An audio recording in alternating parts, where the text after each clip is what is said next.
So I want to welcome everybody to this webinar, and thank you, Eniola, for putting on your video. So at least you don't feel alone. Okay. Welcome everybody. And like he says, today is going to be about um, handling how to manage or how to handle a um, business analysis interview case study. So I've noticed over time, especially lately, I have a lot of people reach out to say they had an interview and there was a case study. They have an interview and there was a case study. And, I felt, I think this is now becoming the practice for most business analysis job interviews. So it'd be nice to look at how do you handle a case study if that is going to be part of an interview for you, a business analysis interview. And it depends on the job. Business analysis is very wide. So it depends on what you are going for. The case studies come in different shapes, different sizes. I've seen case studies that look like they're talking about the home. You're a father and you're a business analyst and you have to make a decision about your family and all that. And it's a business analysis cases to study. But the reason why that happens is that business analysis is a mindset. It's not just a title. So even in the home, you do perform business analysis task. So the it's and employers are beginning to require that understanding from their prospective employees. So but before I start talking, so this is me. That's the topic we are going to be talking about. So I just want to say welcome once again to everybody, and I'll quickly introduce NITEC Consulting or NITEC Learning, and we do everything from training, practicum training, to like we are starting something next week where if all you want to do is just try out case studies, no lectures, you feel you have the knowledge, just want to try out case studies. So we are having an electronic management system case study and how that can be implemented. And no, not electronic, it's a procure to pay process, a procurement process. There are lots of processes in that. It's a heavy duty work. We'll design forms, we'll do processes, we'll do process flows, swim lanes, and that is starting next week. So if there's something you're interested in, please shoot us an email. It's going to start next week and it's going to be interesting. And we also provide coaching services, resume review, mock interviews, and also webinars like we're here, and also internship opportunities. For this webinar, it's going to run for about an hour. Please mute yourself. You can leave your video on if possible. You can post questions in the chat. My colleague will attend to them, or I will attend to them when I'm done.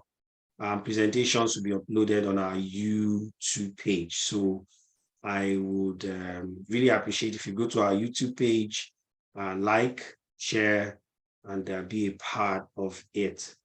And this is me. I'm not too good at talking about myself, but I'm called BA Priest. I'm a CBAB. I have certifications. I've lost track. I just keep writing. But I love knowledge, so um, I keep in touch. I just want to make sure that I have enough so I can share with my students. So that's that about me. So today we are going to talk about interview case studies, and there are three things that I really wanted us to really look at. And number one is when you are giving an interview case study, it is important you don't rush. Don't rush. Now, I know the tendency is there to like just dive into it, but you need time to. I've seen case studies that are 15 minutes, 30 minutes, 1 hour. Some they give you 3 days or 2 days to go do it, but it's critical you don't rush because you don't want to answer a question wrongly. No matter how fast you are going, if you are moving in the wrong direction, you will never get to the right direction, destination. So it is not necessarily about speed. It is more about the right direction. You must make sure you are moving in the right direction. Even if you take your time to, first of all, understand where exactly is this case study going to? What do they require of me? What do they need? So analyze the case study and understand the needs of the case study. And there are different things that they might be looking for, but it is critical you do this. Then number two, identify the project type. What type of project, is this? Is it a process improvement project? I've seen cases where it's just strictly process improvement. Is it something that has to do with uh, analysis and installation or implementation of a new solution, an off-the-shelf solution? Is it an enhancement project? So for instance, you already have a solution and they're going to do an upgrade or they're going to do whatever they want to do.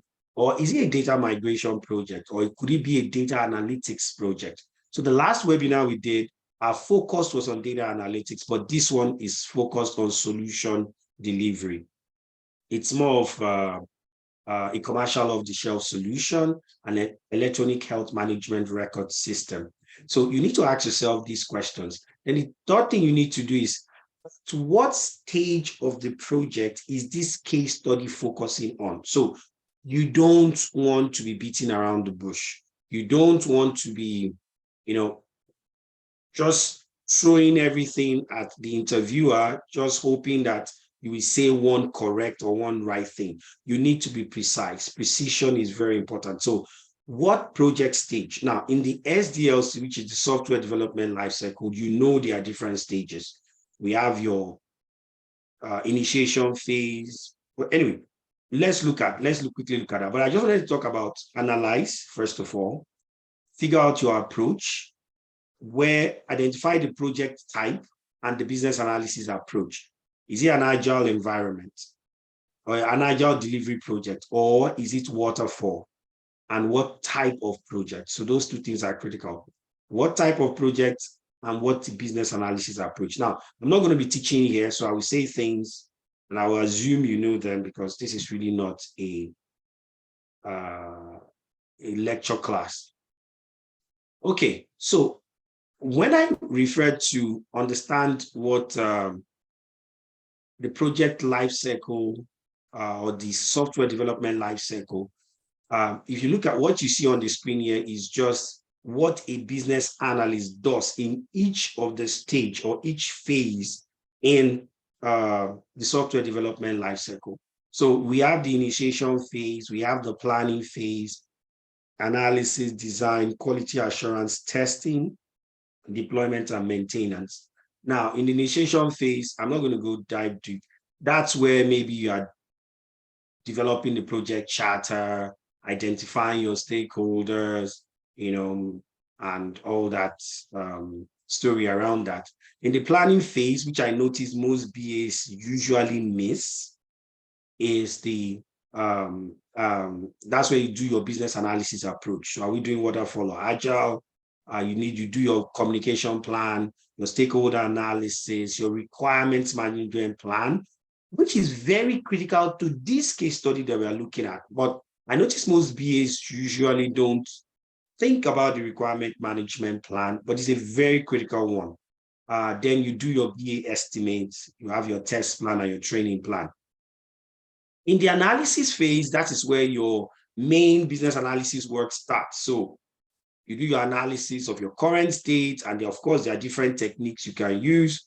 You do your analysis of your future state, and there are techniques. Then you do a gap analysis. So what is the gap between where I am? For instance, you are here right now, and you need to go to your work. You need to drive to work. The current state is where you are. The future state is where you're going to.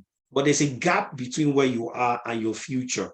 Now, the way you analyze or the way you figure out how to move from where you are to where you're going to is called what? A gap analysis. So usually that's what we do. You do a gap analysis.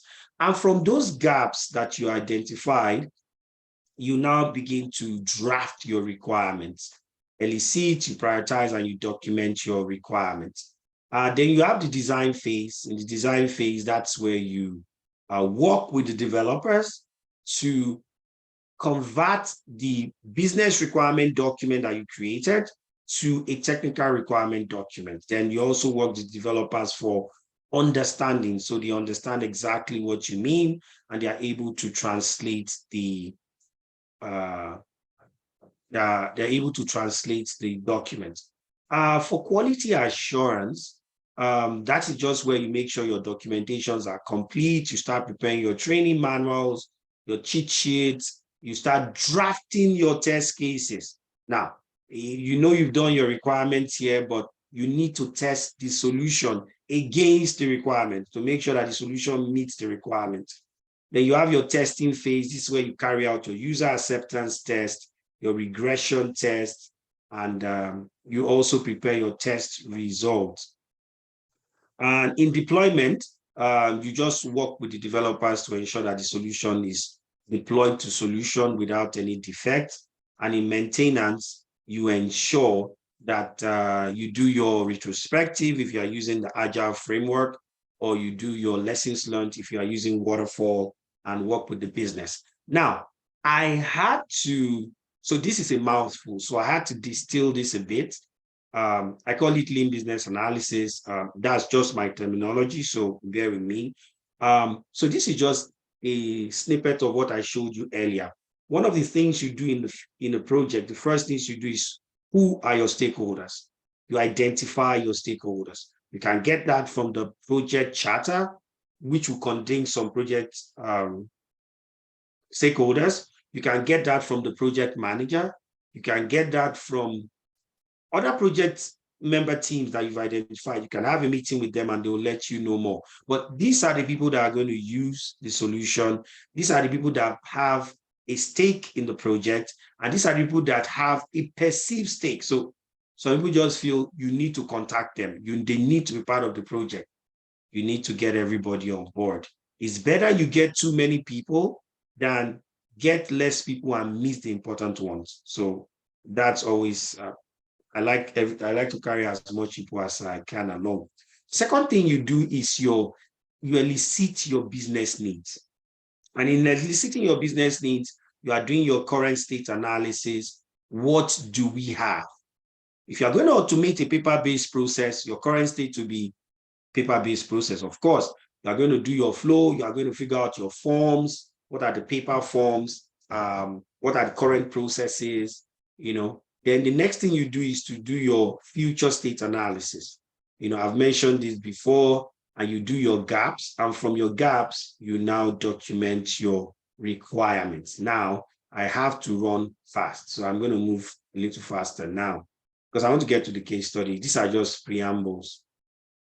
So these are the 5 things that a business analyst does on a smaller scale. Now, there's a lot more water that goes under the bridge, but this is just a condensed form, especially for interviews. It helps you to remember quickly what you need to say. But I would advise, as much as you can, if you are asked, talk about all the activities and all that. So let's move on to the next phase. So questions that will help you understand the case study.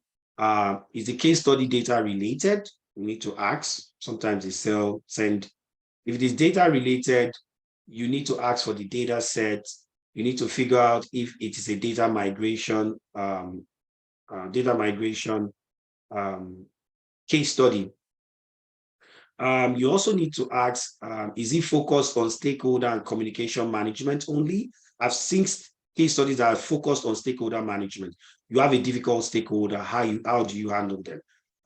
You need to communicate to stakeholders that are in different parts of the world. How do you manage that? I've seen case studies like that. So you need to be able to narrow down what kind, is this focused on stakeholder and communication? Could it be a process improvement case study? So is it a solution delivery project? Does it require modeling? The one we work on today requires modeling, and we'll see a little of that. Is it focused on solution options, assessment, and recommendation? And what do I mean by that? Maybe I've seen a case study where they said you are buying a washing machine and you have several options, and they gave you a budget and several things that you need to do, and they tell you, analyze and figure out the best washing machine to buy. I've seen a case study like that. I've seen a case study about you're traveling, your family is traveling, and each person wants to go to different destinations. And they give you all the destinations and they tell you, analyze, as a business analyst, which is the best destination for this family. So I've seen that. That has to do with solution, options, assessment, and recommendation. So you just need to figure out that. So as we take these case studies, last time I did one on data analytics. Today I'm doing one on electronic health management system, which is an off-the-shelf solution. As we go on, I might do others so you at least have an idea. So today's own is going to be focused on an electronic health management system, but I felt we should first of all talk about what is an electronic health management system. So it's just a digital form of a patient's medical record, over time. It says that's what it means. And an electronic health electronic health record system is a system that keeps the patient's medical history, medications, allergies, test results, and any other information related to a patient. And it's also a system that helps to secure the sharing of this information amongst healthcare providers. So you could have the doctor's practice that has information in his own system, and they can share that information with the central provincial health record management system. So Nova Scotia I think is about developing their own electronic health record system. And each practice, each doctor or each doctor's practice should be able to get information from that system and also supply patient information to that system. Now, there are other healthcare providers like the private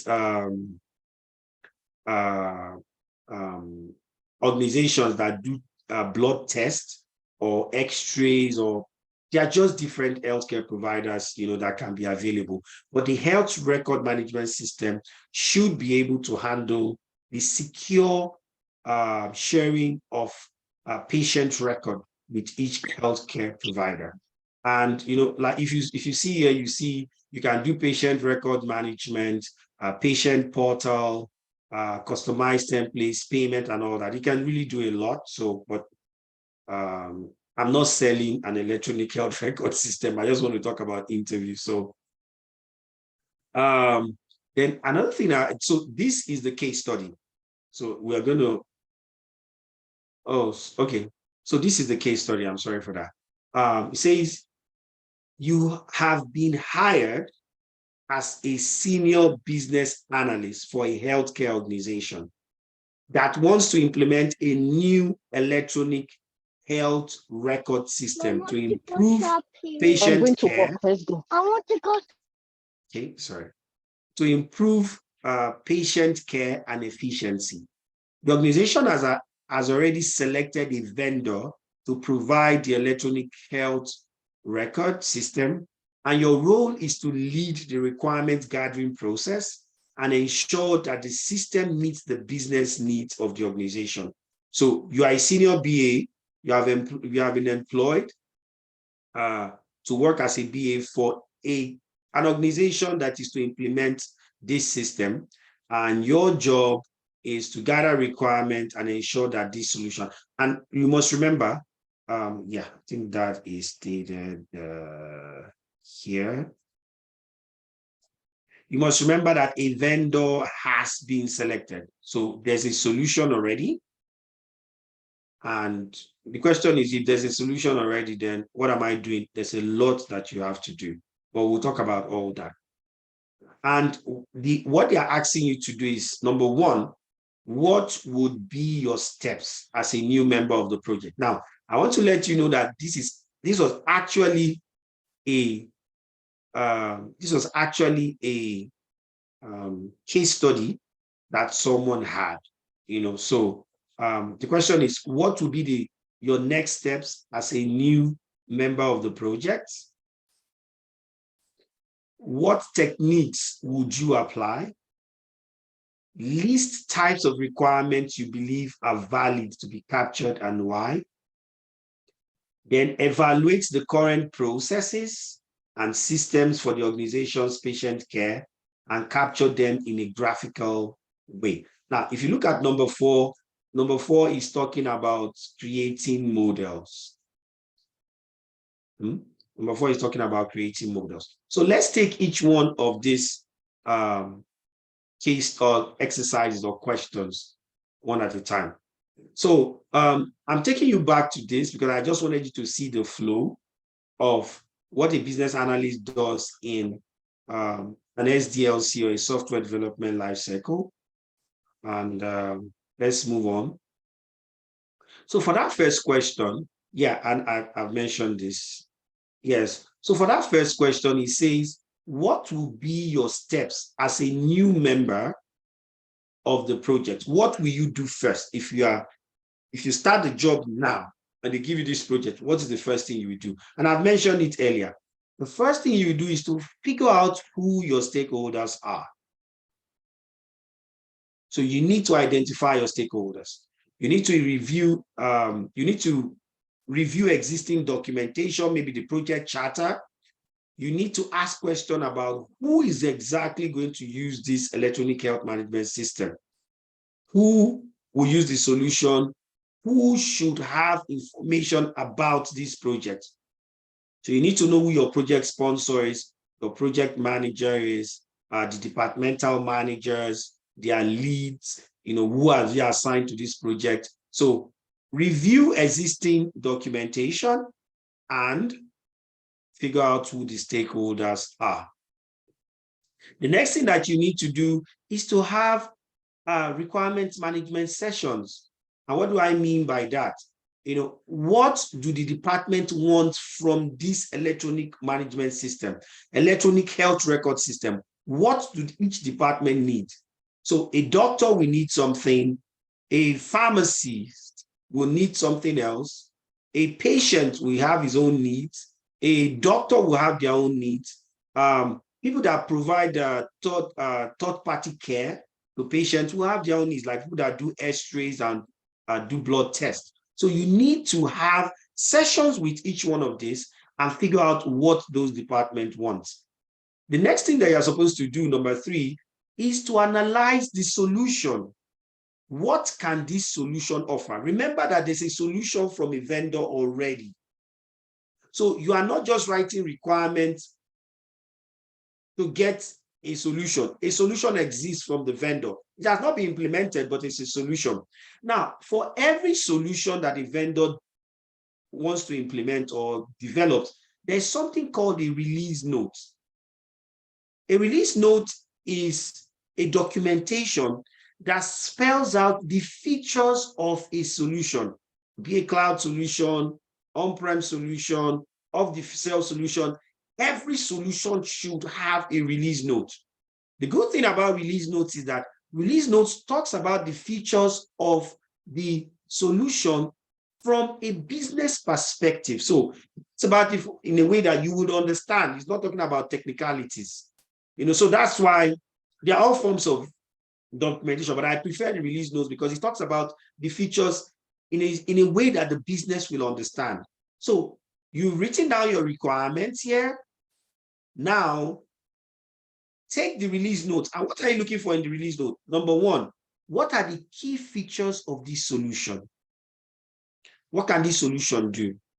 From the release notes, how many stakeholders can interact with this solution? How many types of stakeholders or how many types of actors can interact with this solution?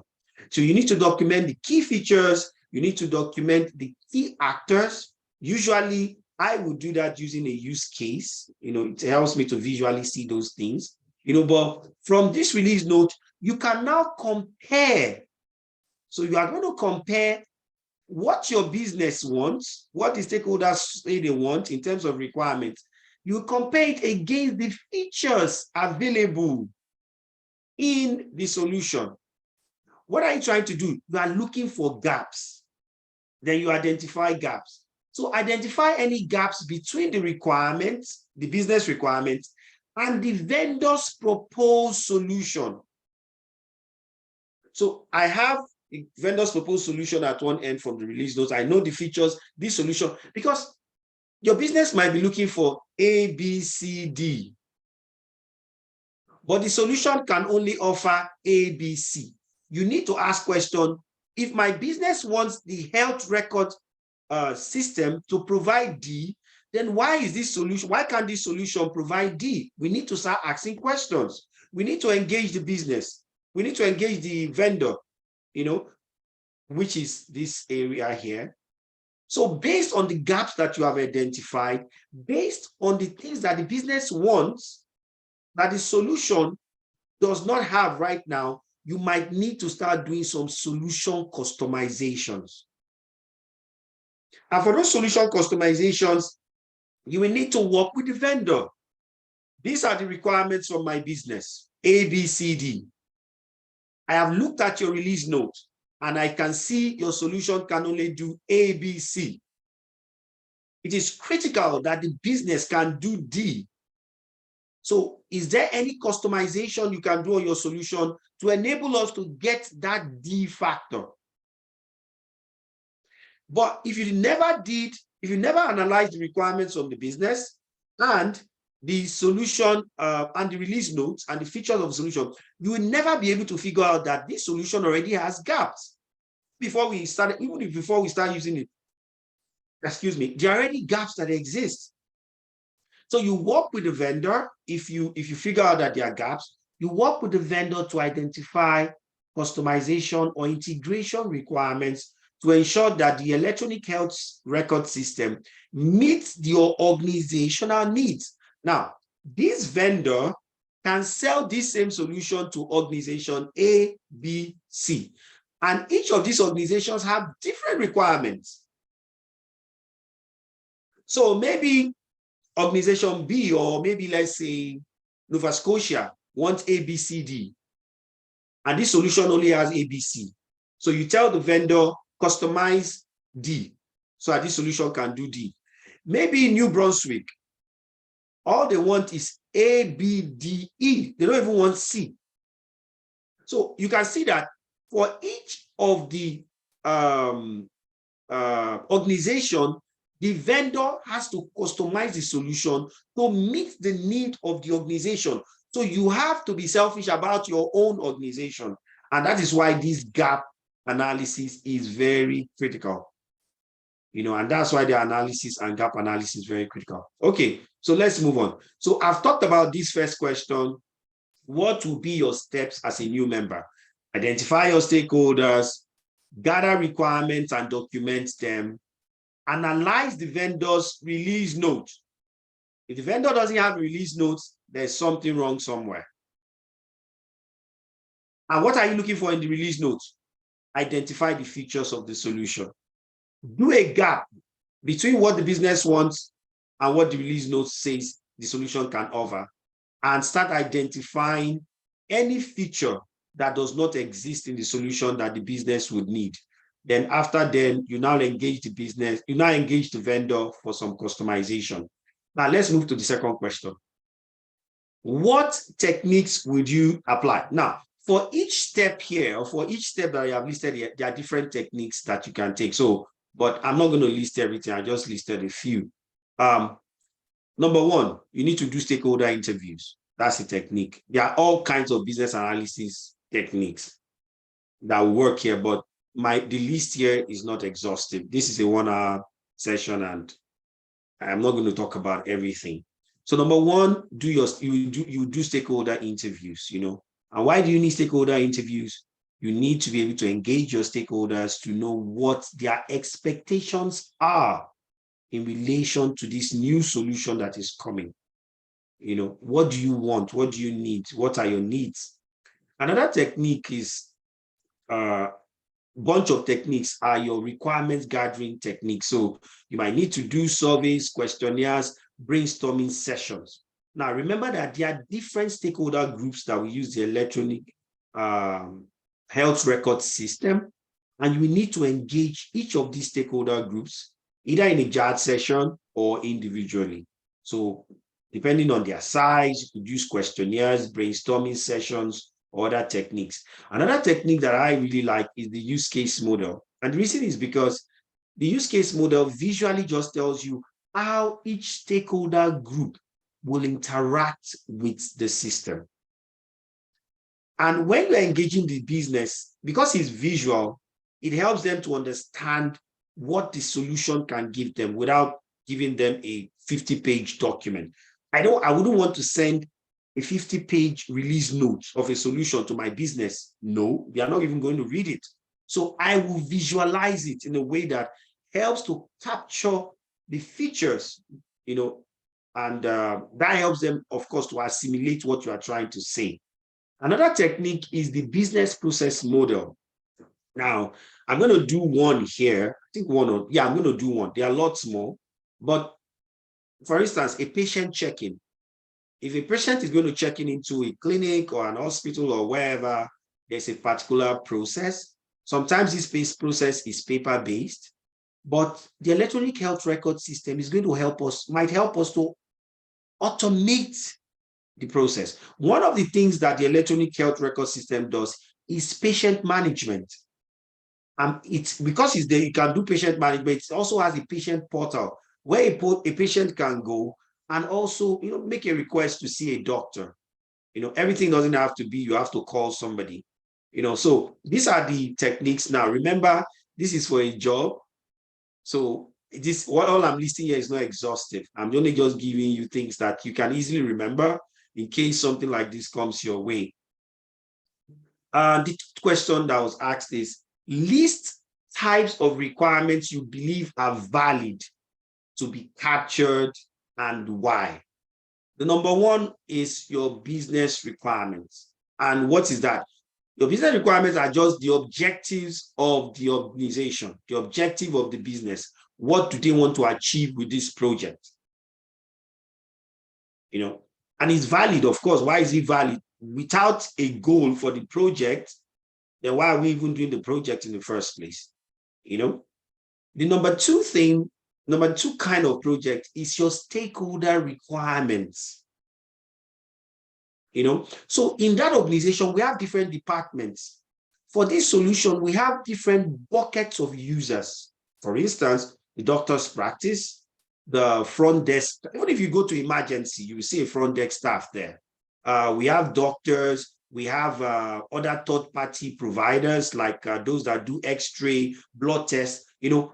Each of these stakeholder groups have their own individual goals. So I'm not talking about the organization-wide now. I'm talking about stakeholder groups. And that's what we mean by stakeholder requirements. So you need to capture their requirements. Another one is the functional requirements. So that talks about the functionality that the electronic health record system needs to have to meet the results of its users. What is that functional? What are those functionalities? Now, my assumption is that we have business analysts here, so I'm not going to try to explain what functional requirements means and what non-functional requirement means and all that. So then the last type of requirement is your non-functional requirements. And what are those? Your non-functional requirements are the quality requirements of the solution. Functional requirements are the features or the functionality that the system must have. And the non-functional requirements are the quality requirements like performance, security, ease of use, capacity, availability. And just a quick one of the best examples I like to describe this is the power station. So the functional reason why a power station exists is to supply what? Power. So if you're going to write those requirements for those functionalities, you call it what? A functional requirement. But it is possible for a power station to supply power, but supply you power at 110 volts instead of 220 volts. What that means is that the capacity in which they are supplying you power is not enough. Now, in terms of functionality, of course, you have power. But in terms of quality, in terms of the non-functional usage of power, it is not sufficient because you are giving power too little, or you are giving power not at the optimal rate. And that's why if you're going to write something like that, it's going to be a non-functional requirement in terms of capacity. It is possible that the power station gives you power 12 hours a day. What is that? Availability. And availability is related to what? Non-functional requirements. It is possible that the power station gives you power at 300 volts and it destroys everything in the house. That is what? Capacity. It is also possible that the cable that connects power into your house is not well insulated. It means that power is not coming into your house securely. That is a non-functional requirement. So I'm just giving you examples for how to understand and differentiate between functional and non-functional requirement. I need to move on. Yeah, so the fourth question that was asked is, evaluate the current processes and systems for the organization's patient care and capture them in a graphical way. So what this is just saying is that you have processes that exist, maybe for the doctors, the nurses, or whoever, and this solution is supposed to help with that. Now, we need you to capture those processes and the systems in a graphical way. So what I've done here is to want to capture what? The system interaction with stakeholders. And one way to capture how users interact with what? A system is something called what? A use case model. And it is just simply what it sounds like. A use case model is just the uses or how a user is going to use a system. Now, so forget, I keep using use, but it's just simply how is an actor going to use a system, and what are the functionalities that a solution will provide a user. And this is a use case model that is here. I'm not going to go into detail of how this is done and all that. This is not the class for that.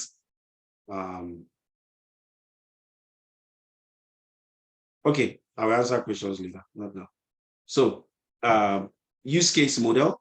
Yeah, so this is an electronic. So you see this box or this rectangle, it just shows the system. And you see the front desk staff. It can be a lot more detailed, but remember this is for an interview, so it's a quick work. And this is the front desk staff. And these are the various use cases for the front desk staff.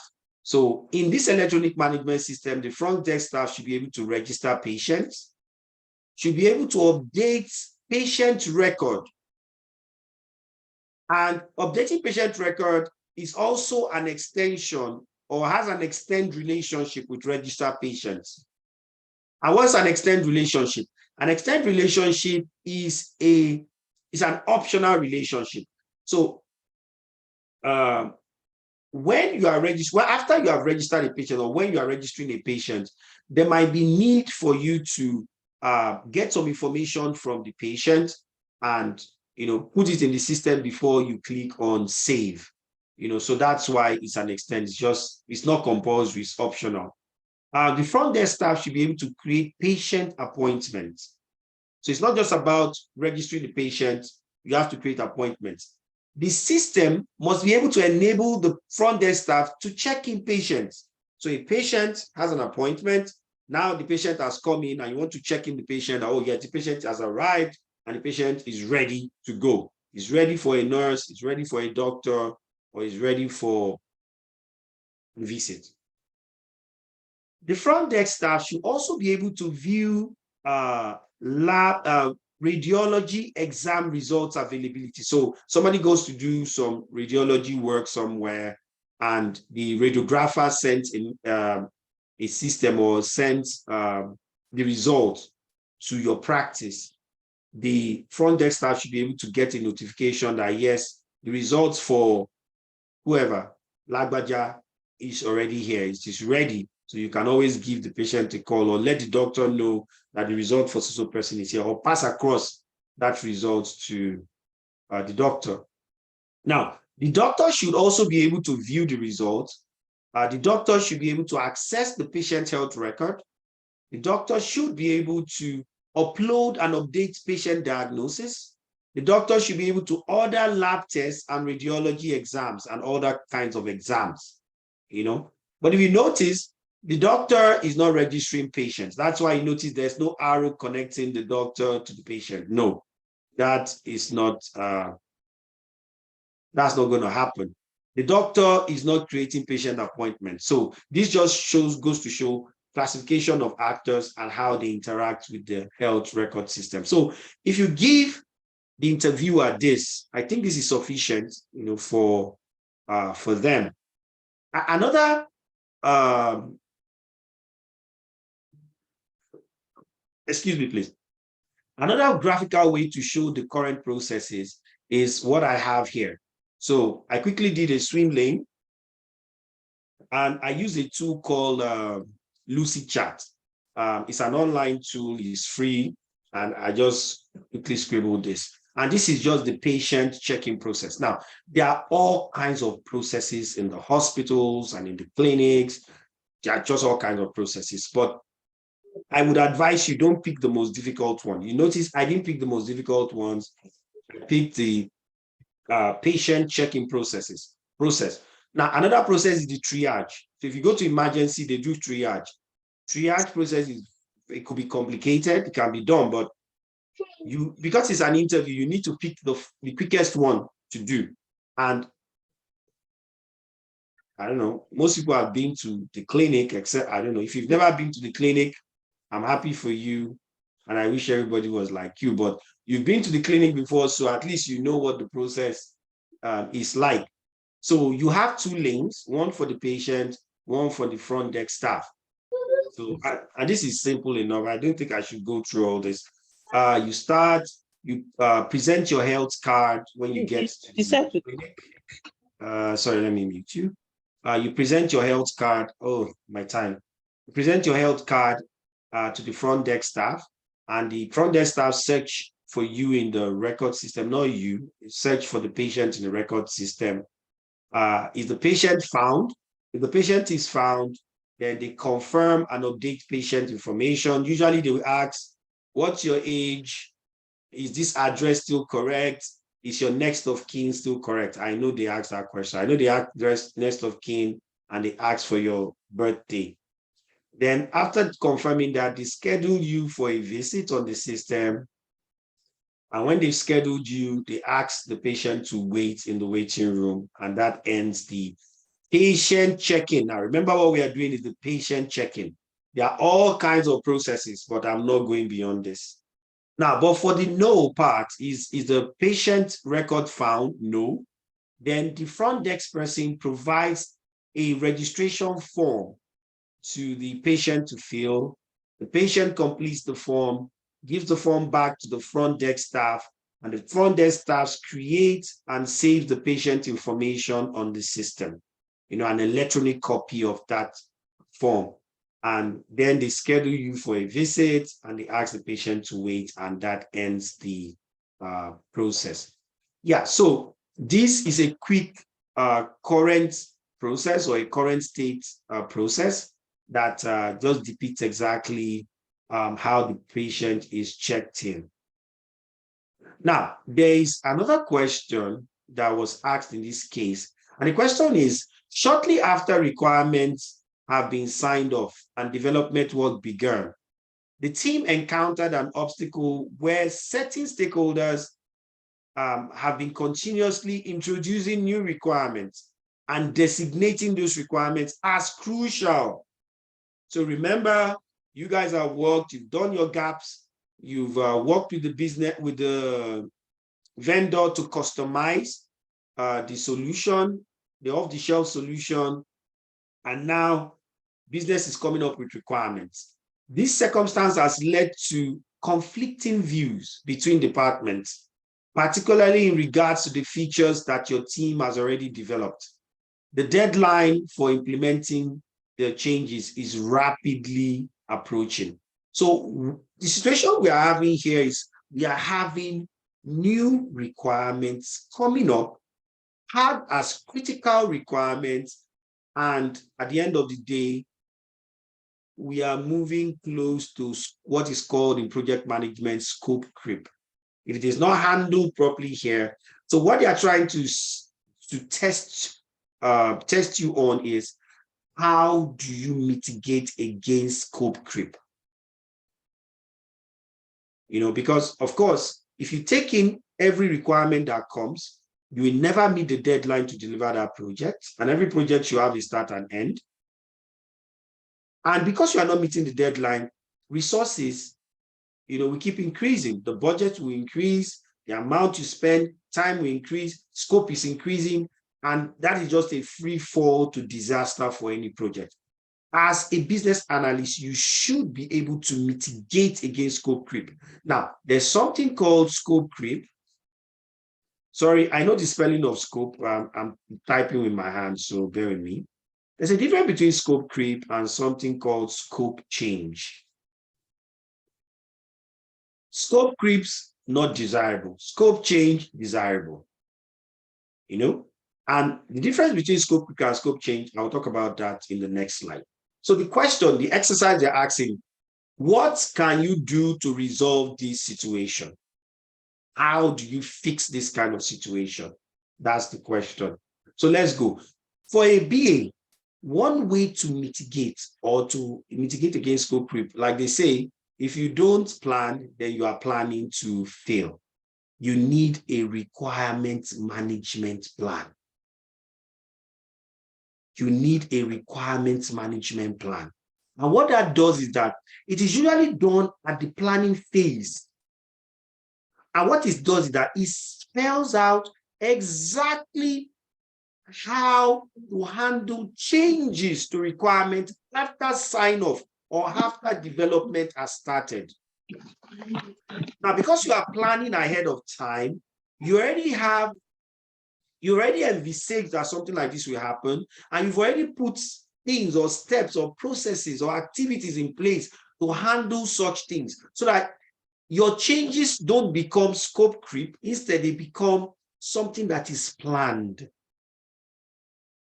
And that is done by what? By this requirement management plan. So anytime you think about requirement management plan, think about how to manage changes to requirement after sign-off. And the first thing you do in that plan, or usually for me, is to first of all conduct an impact analysis of the new requirements. So you have new requirements. Of course, we take the new requirement and we do what? An impact analysis. What is the impact of accepting this new requirement?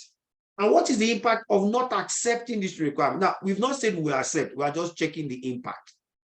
Because truthfully, it might actually be a very critical requirement. And you don't want to say, you know what, we have signed off, we are not accepting anything. It is not your call. That is the call of the project sponsor.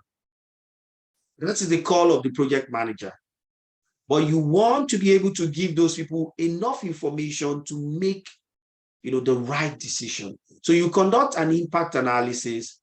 The second thing you do is to conduct a risk analysis.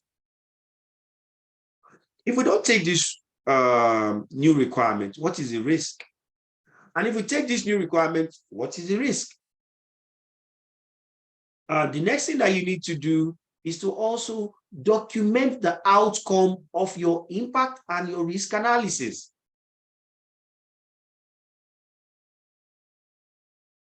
Document that.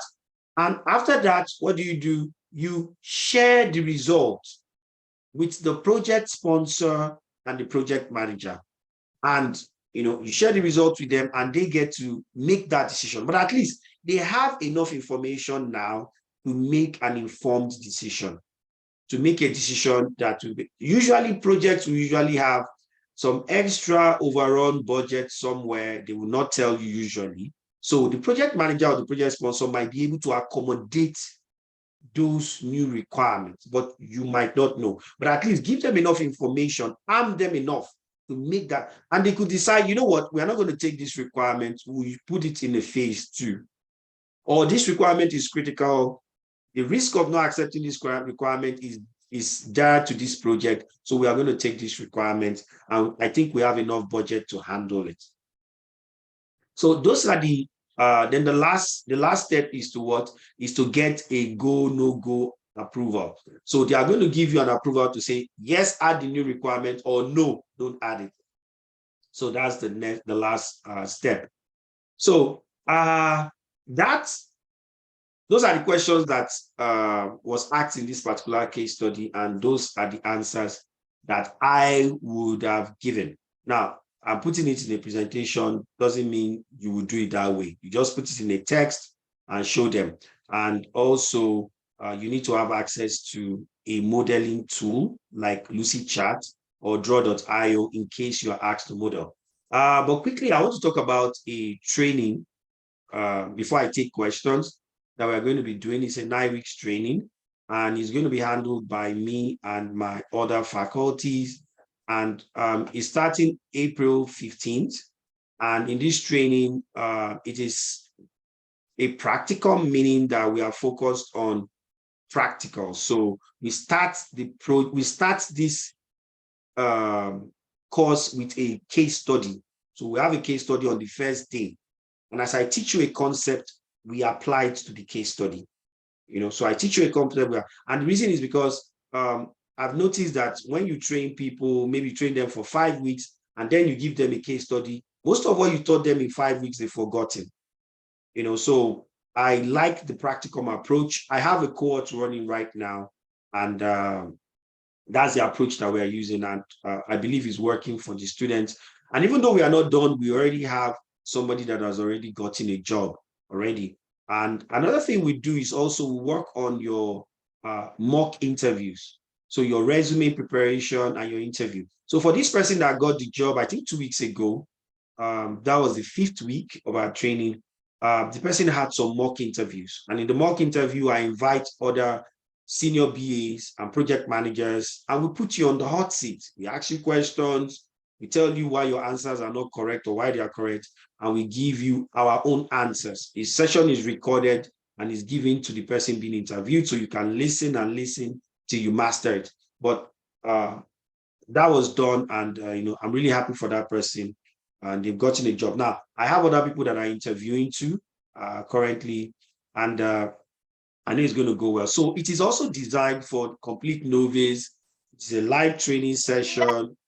You work with developers, and you work with several case studies, at least two. Right now, we're moving to the second case study. The second case study is what I told you. It has to do with a procure-to-pay procurement process. It's a very heavy-duty case study, but by the time you do it and you're done, you can beat your chest and say, yes, I have tried out something that is working. The last thing I want to say is that we included in what you pay is this Scrum and Lean Six Sigma certification. So you have access to the Lean Six Sigma certification yellow belt, and you have access to the Scrum Master certification included in your fees. So I just wanted to introduce this. And if you pay before March 31st, you get a 10% discount. So I wanted to announce that here. You get a 10% discount if you pay before March 31st. So, Kemi, are there questions that I might need to answer? Yes, I do have a Wow. couple of questions. Okay. So we're able to address a few, and I guess we still have some yet to be addressed. So let me read out this particular one. Okay. Okay, so just a moment. Someone is asking if is requirement management plan same thing as change control management? Yeah, somehow, but in the BABOK, it's not used in that way, but I get what you are saying. It's very similar. So you are trying to control changes to requirements. But the thing about change control is that change control is somehow used beyond the scope of requirements. So for instance, you are going to deploy a new solution to production. There are a couple of steps that you need to take. There are a couple of things that you need to look at. Number one, you need to look at the release management. In release management, you need to check, do we have test results? Do we have an architectural document? Do we have training? So there are just a number of checks that you need to do in change management. Also, in change management or change control, you also need to watch the developers. Do they have a deployment step? So what are the steps for the deployment? The resources to ensure the smooth transition of that solution to production. So what you are asking is correct, but it's a lot, the scope of that is bigger. But the requirements management plan is focused on requirements specifically. It's focused on managing, how to manage rapid, well, not rapid. It's focused on how to manage changes to requirements after requirements have been signed off. So you are correct, but what you are saying has a much larger scope than what I'm talking about. Okay, I hope that is clear. Any other question?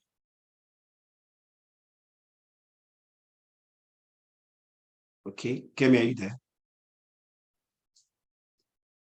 Okay, let me Sorry, I just didn't check. know I was muted. I was Okay, no actually problem. speaking. Yeah. No problem. Okay, so Frank, I hope that answers your question. And there is another follow-up question here that states that the case study specifically stated that the issue is already happening. So that could mean that the change control management was not in place. So what can the BA do in this case? Yeah, so it depends on what stage they brought you in. It depends on the stage that they brought you in. If the issue is already happening, I'll still advise you to take these steps. So because someone says, "Oh, have 10 new requirements and they're important," doesn't mean you should just start. You just add them to the requirement document and supply that to the developer. No, you need to check the impact. You need to understand what the impact of that new requirement is.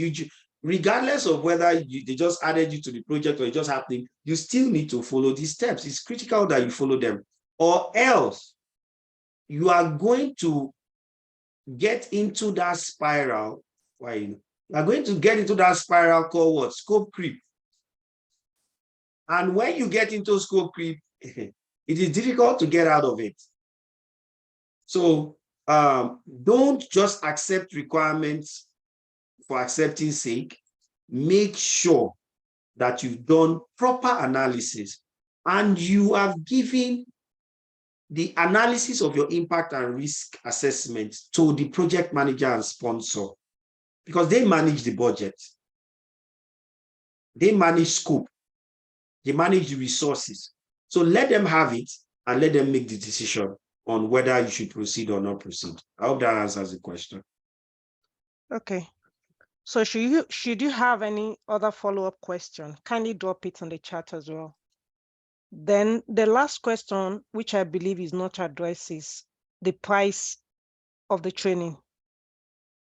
Yeah, for the price of the training, I would advise you send an email, or I can have a special class for that. But I don't want to throw that up here. So please do send us an email. Oh, sorry.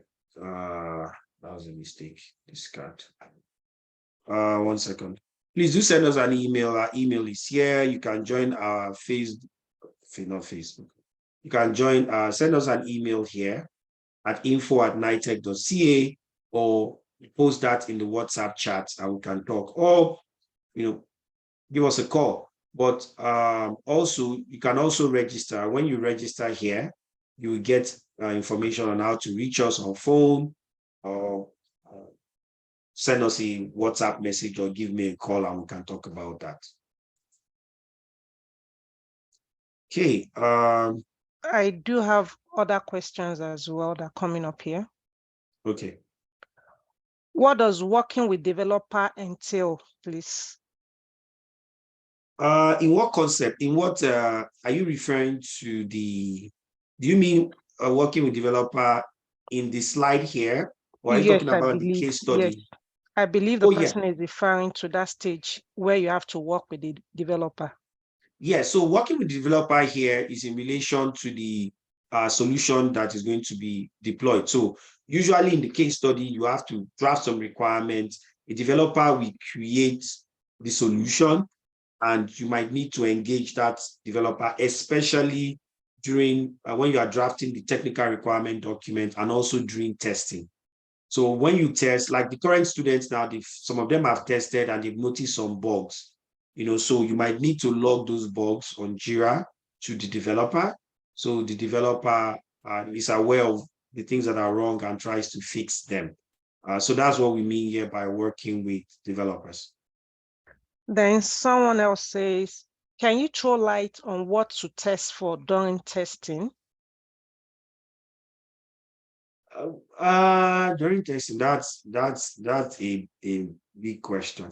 So during testing, what is testing?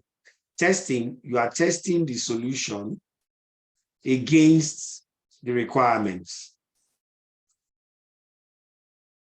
So you are testing the solution against the requirements. So usually the first thing you will do is to create what? A test plan. And in your test plan, you would have something called test cases. Now, test cases don't fall from heaven. Test cases can be traced to what? Requirements, especially functional requirements and non-functional requirements, or maybe your acceptance criteria, depending on type of project delivery that you are using. So you need to create a test plan which will contain test cases, and that will help you. You take these test cases and you test the solution against the requirements. You might have 25 test cases that captures all the features of the solution or the requirements, and you see if the solution actually aligns with the requirements from the business. I'm not sure how else to answer that question. I hope that explanation works. Okay. So the next question, I have a few more questions. Okay. Can you answer the question on what impediments the BA will face? Where? Oh, are you talking about this case study? Let me, sorry.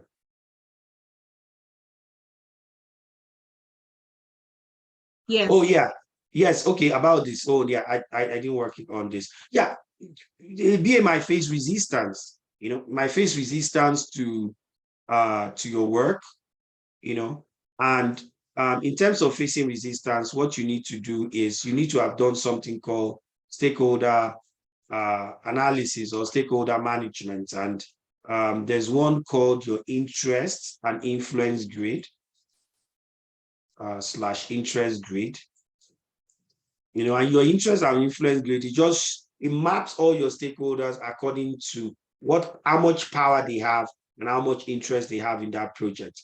And it helps you to identify, high influence stakeholders that you need to make more interested in your project. And it also shows you how to manage them. So one of the things that you could face is stakeholder resistance.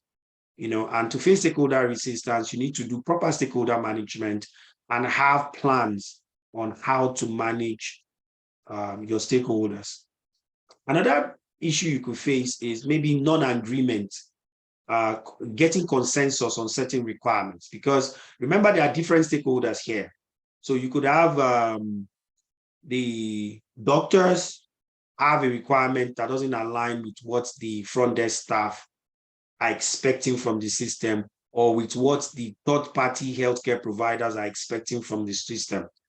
So that is when you have requirements that you are not getting consensus. One way to manage that is to have a JAT session.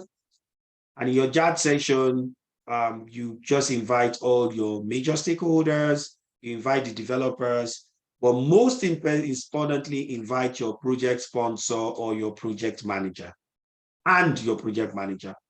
So here you go through all the solution, the requirements, or whatever you want to show them. You identify the requirements that is contentious. You try to explain and get the developers to also explain, and also try to get consensus. You get your colleague to scribe for you so you can concentrate on facilitating that JAT session. If you still don't get a consensus, give them a 5-minute break, let everybody cool off. If you come back and things are still difficult, then defer to your project sponsor. That is part of his job. Your project sponsor can say, okay, you know what, guys, I know I've heard all this, I heard all this, but this is what we're going to do. And, one important thing, when your project sponsor has made a decision on what you should do in terms of consensus, try and get a sign off there and then. Don't leave that meeting without getting a sign off. Because if you leave the meeting without getting a sign off, somebody's going to tell you tomorrow that's not what the project sponsor said. So anyway, those are two impediments that I can see, and those are the ways to mitigate them. Okay. Okay. We're not doing good on time, but Yeah. Kenny. Yeah. So our time is actually gone. So I just have like 2 more questions. Then I have someone raising a hand. So just permit me to quickly go over those questions. Okay. So a follow-up question from Frank. I understand the explanation about managing the changing requirement. So what can the BA do to prevent this from happening going forward? Stick to your plan. Stick to your requirement management plan. Like I said, changes to requirement are not bad. It's scope creep that is bad. So just stick to your plan. Because in every project, you must plan for the unexpected. And that's why the project manager and project sponsor will always have some leeway in terms of budget, to just some extra fund somewhere or time. If a project is supposed to be delivered 6 months, from the project manager's perspective, they might have a 1 month overrun just in case, but at the end of the day, they manage the budget and the scope, so you just get consensus on your plan in the planning phase and stick to your plan. If they bring in requirements after sign off, just stick to your plan. But if people bring requirements and you keep doing them and you keep accepting, at the end of the day, your project might never end. And that's not good. Okay, Okay. so yeah, I will just allow Faramade to ask his or her question. Then I will just employ you that if you still have questions, kindly reach out to us on info@nitech.ca. So we will be able to answer some of other questions that you have. So Faramade, you have the floor, please. All right, thank you very much, Kemi and Ari. I just wanted to ask, what did you call the name of a session with the project sponsor and project manager? Is it the JAD session? Jad. Yeah, joint Okay. application development session. Say that again, please. Joint application development session. Thank you. Yeah, it's a session just where you usually used to get consensus amongst your stakeholders. Yeah, I think we should be able to end that for tonight. Yeah. Okay. So there are a lot of questions, but if we keep going at it, we'll not leave here. So, and I'm also very tempted to also answer them, but I just want to, Kenny, you have anything to say before we call it a day? Yeah, actually, I was able to answer most of the questions in the chat. So that's why we have it reduced to that. Yeah. Thank you So so just much. as I've said, if you have any other question, you can join our WhatsApp group. I share the link. And also the link to the last session we had, it's uploaded on our YouTube channel. I've shared that as well. So you can also watch that. And this particular section as well will be uploaded on the channel. So kindly subscribe and watch the replay. Yeah, that'll be all for me. Thank you, everyone. Thank you so much for joining. We really appreciate. We'll have other sessions coming. So please join our mailing list and join the WhatsApp group where we share information, and do send your questions. And like I said, we are having a session starting next week where for people that just want to do a case study, they just want to do case study. And the case study we are working on is a procure to pay procurement case study. It's a manufacturing company and they want to document all their processes in relation to procure to pay. So it's going to be a very interesting one. If you're interested, please do send us an email or maybe on the WhatsApp group and we'll include you in that. Thank you, everybody. And I wish you a very lovely evening and a very lovely week too. Yeah, I have a question quickly before. Is it possible for us to take a picture? I forgot. If you don't mind, you can turn on your video. I can give you a few seconds to just, if you want to put on your makeup and all that. So, but really appreciate if you can turn on your video. Let's take a quick picture. Let me stop recording so I don't put your pictures in my recording. Stop recording.